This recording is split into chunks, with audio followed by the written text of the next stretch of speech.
La première grosse occasion du match est pour le Poiré-sur-Vie en bleu. Suite à un corner qui n'a rien donné, le centre de Le Goff est bien repris par Seka.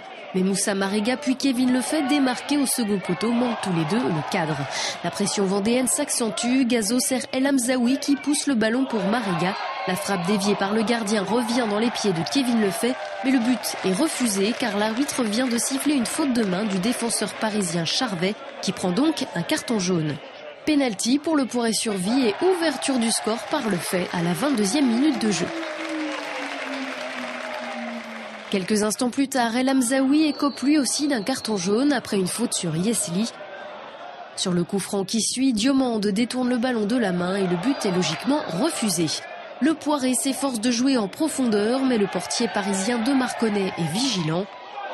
Les Genoux continuent d'occuper le camp de leurs adversaires et les poussent à la faute. La mamie touche Domarin dans la surface de réparation. La conséquence est immédiate. Deuxième pénalty en faveur des Vendéens. Moussa Marega se charge de le tirer et c'est sur le score de 2-0 que les deux équipes rejoignent les vestiaires. On n'a pas envie de très beaux jeux au départ. Maintenant, le match est débridé, en espérant que ça va continuer dans le bon sens. Ils ont eu des occasions qu'ils auraient pu mettre dedans, concrétiser, mais bon, ils sont à 2-0, ça peut... S'ils tiennent comme ça jusqu'à la fin, ça sera bon. Première année que je viens, j'en reviendrai l'autre fois. Mais c'est une bonne équipe, hein. Il y a du monde. Hein. C'est un match assez moyen du côté... Pas trop de jeu. Pour l'instant, bon, je pense que c'est mérité pour le Poiré.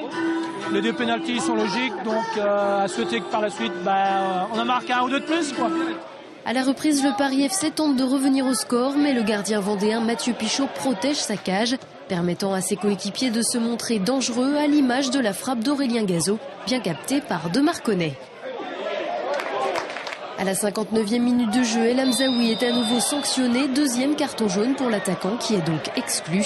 À 10 contre 11, le Poiré-sur-Vie ne lâche rien et s'attelle à bien défendre jusqu'au bout pour décrocher cette troisième victoire consécutive à domicile. J'ai trouvé qu'on avait retrouvé du dynamisme et de l'agressivité parce qu'il faut savoir que cette équipe du Paris FC normalement contraint ses adversaires à jouer beaucoup plus bas et surtout à très peu pouvoir presser parce qu'ils ont une utilisation du ballon qui fait reculer son adversaire. Mais là, nous, on a su aller les chercher haut. On a su exploiter les déséquilibres. On a su exploiter aussi les erreurs et puis surtout je trouve qu'on était armés de bonnes intentions. On est passé un petit peu à travers en première mi-temps, notamment dans l'envie, quoi.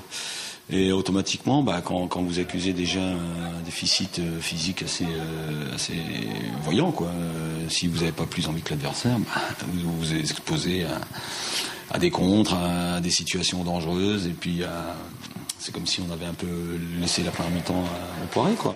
Le Poiré-sur-Vie occupe désormais la 4e place du championnat avant d'affronter Uzès Pont-du-Gard le week-end prochain.